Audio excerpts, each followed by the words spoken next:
Meren of Clan Toth. Who are we up against? We're up against Purphoros. Yeah, I think we can keep that because we have the Sakura Tribe Elder and the fetch land in hand. We'll just go for a tapped Overgrown Tomb there. When our deck decides to load up. I don't know why it takes decks so long to load up. Actually, we're waiting for our opponent there. But sometimes it really takes a long time for your decks to load up on Magic Online, and I think we all know how Modo's a little bit of a sketchy program anyway. But yeah, anyway, we're playing Meren of Clan Toth. We basically want to kill things and reanimate things based on Meren's experience counters, or the experience counters that Meren puts onto us. I'm going to go for Sakura Tribe Elder here. Sakura Tribe Elder is an absolute all-star in the Meren deck. It sacks itself for free, which is very useful. It gets you an experience counter with Meren on the battlefield, and it ramps you as well. And then you can just either get it back straight onto the battlefield, or just get it back into your hand next turn. We're not really fussy either way, although it is better to get it back on the battlefield, to be honest. We can go straight for a Meren here. I'm not too worried about Impact Tremors because Meren has 4 toughness. So we can go straight into green and Meren and get that Sakura Tribe Elder back, ready to play next turn.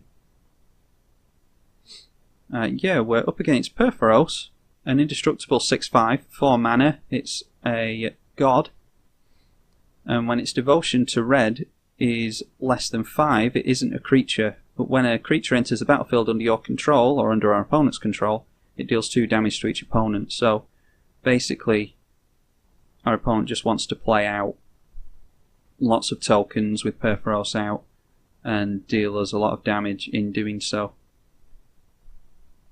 I think we will go for Rexage here and kill off that Impact Tremors. The less damage that does to us, the better. And in fact, does that do anything to... Ah, it's to each opponent. I thought they could direct that at creatures as well, so that's good. To get that off the battlefield anyway, because the less damage we can have done to ourselves, the better. We'll go for a forest, get another green source off the Sakura Tribe Elder, and the reason I did it before our opponent's turn was up, and before our turn was up, is because now, as you can see with the trigger, we can get Sakura Tribe Elder straight back into our hand, ready for next turn. And we'll get Sakura Tribe Elder out next turn. We could even get out the Skull Clamp and kill the Rexage, and get 2 experience counters up next turn. Purphoros coming down for our opponent. And then next turn we can probably either keep going for Sakura Tribe Elder, or if our opponent plays an artifact that we don't want in play, which they are not going to do because they've tapped out, then we're probably on the Sakura Tribe Elder plan now. Duplicant cannot target Purphoros, so I think we're just going to go for Skull Clamp here. We'll swing in for an extra 2 damage before we kill it, and then put the Skull Clamp onto the Rexage. We'll get an experience counter and 2 cards. Okay, I don't mind getting Spawning Pit out here. Spawning Pit, very good. Only 2 generic mana for a card that will... It helps if you tap for green on that. Yeah, just 2 generic mana for a card that is a sack outlet, and then there's some upside to the sacrificing as well. So a very good card. Spawning Pit is. Go for some more green here. And that's that. We'll pass the turn to our opponent and get Sakura Tribe Elder back. And this is when you start going off with Sakura Tribe Elder. You can just basically get a land every turn, including on your opponent's turn.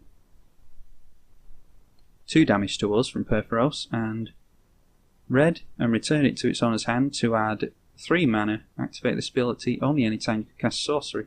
Okay, so that's basically a good way to get colourless mana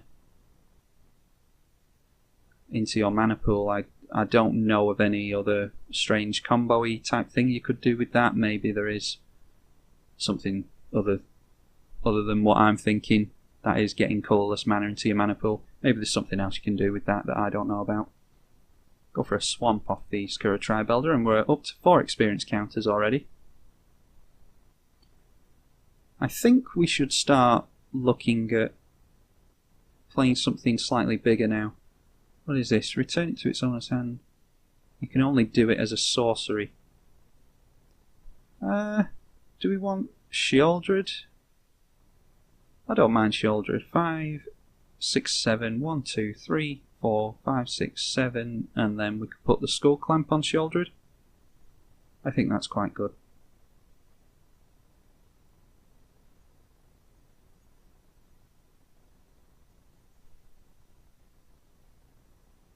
And we will leave up the high market, I think.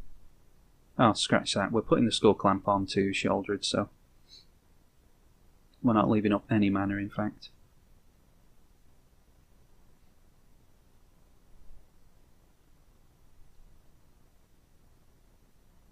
Not going to swing in just in case our opponent has some burn. They only need to deal 2 damage to Meren and then block with the Grinning Ignis. So we're not going to swing in with Meren for the sake of 3 damage. Get back the Skura Tribalder. It's more use to us than the Rex Age currently.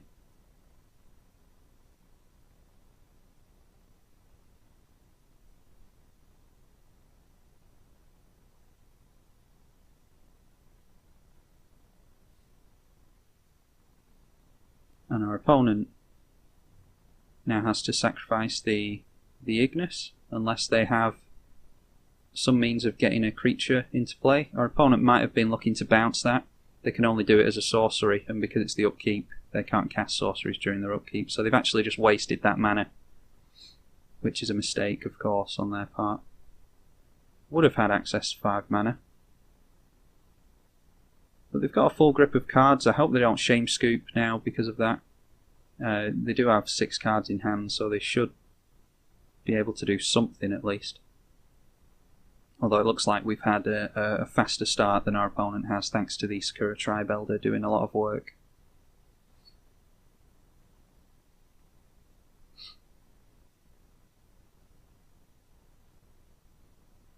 Okay, Goblin Chieftain, so maybe our opponent is a Goblin deck of some form. The Ignis is an elemental, but Goblin Chieftain, making Purphoros do 2 damage to us.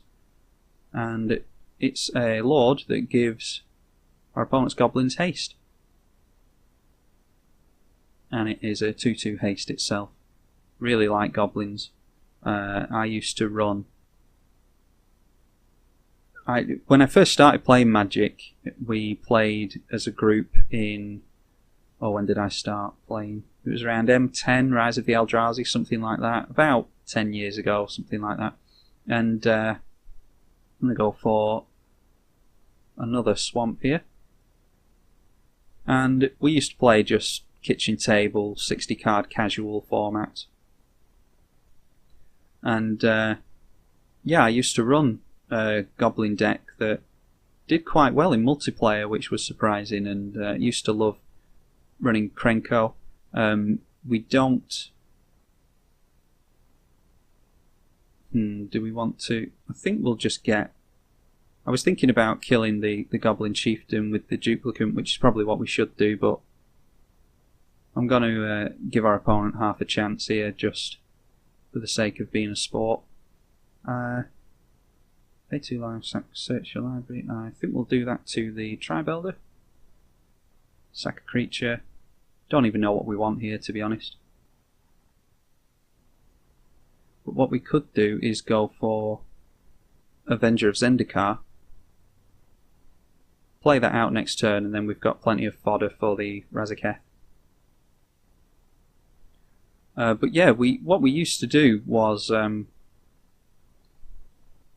play 60 card casual formats, and where my name comes from on here, tribalkai, is that I would run tribal decks. I've just near enough exclusively run tribal decks. I used to love mono black vampires. There was no Mardu vampires back then. There weren't even, I think, yeah, Innistrad introduced some red ones, or some more red ones. But yeah, mono black vampires with Captivating Vampire and cards like that. Goblins was one, elves of course.